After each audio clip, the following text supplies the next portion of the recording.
We've commercialized a device called the eSight 4. It's the fourth generation of our technology that we've developed over the last 10 plus years. The way eSight works is we are a head mounted wearable device where we position a high definition digital camera and high definition screens in front of the eyes of the patient so that they're able to enhance what their natural vision can provide them. If we look at something as prevalent as macular degeneration or even diabetic retinopathy, we could see two AMD patients back to back and have completely different conditions, completely different needs. So instead of trying to build something around a disease state, it's really based on the customer customization and that user need. So part of our evaluation with eSight is to give the user an opportunity to look at the device, to understand the functionality of the device. But by collaboration with our team,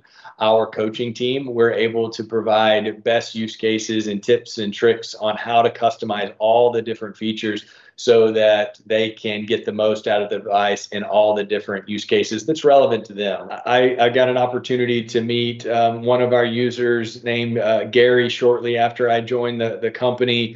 And he had a really compelling story. And this was been one of the most exciting things about me and my time at eSight is the ability of the technology to really have a dramatic impact on an individual's life. Now when you see a person like Gary who is going through a dramatic transition in their life, right? As an adult, you get to a point where macular degeneration just starts tearing away at your vision. And after getting to know Gary, I learned that his best corrected visual acuity had become 20/400. So he had lost his ability to drive. He had lost his ability to really fly, to be independent.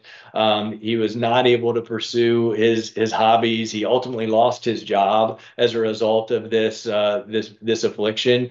And you imagine the impact that has on an individual, right? I mean, the social isolation that occurs both from family and friends, it can be really disruptive to a person's life. And when Gary got introduced to eSight back in, I think it was around 2014 or 2015, one of our earliest devices, it made such a difference in his life that he was able to immediately go back to working full time again.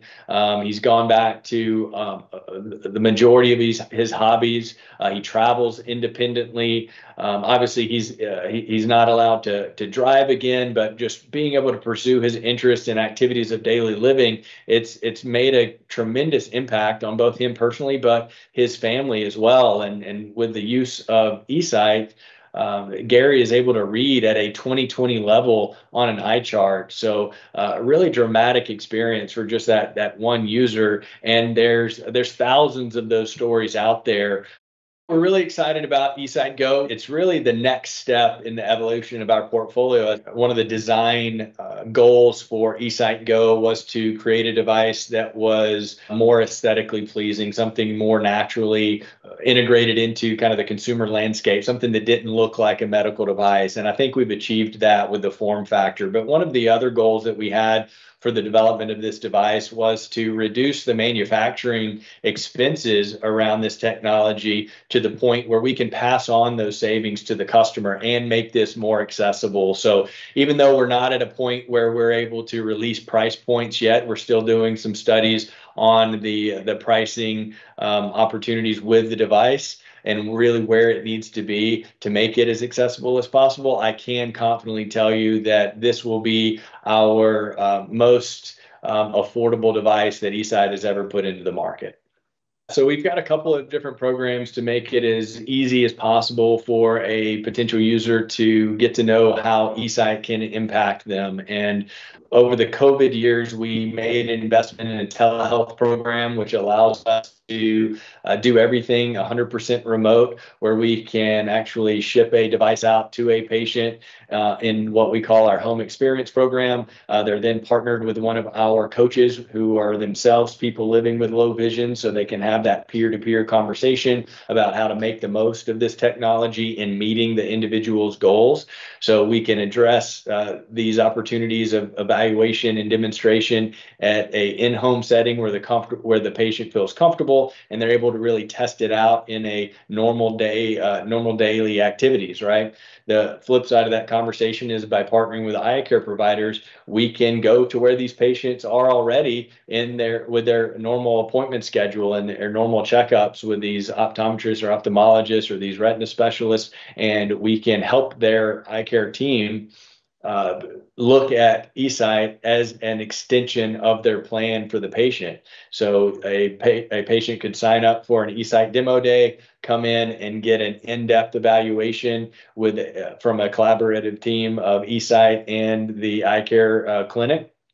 And we would be able to have the patient leave that session, which is typically a 30-minute to an hour-long session, with a really good understanding of what eSight can do. So between these different programs, which are two of our most prevalent programs, we feel like we're giving patients a lot of options for them to really get to know the device and see what the benefits could bring to their individual lives.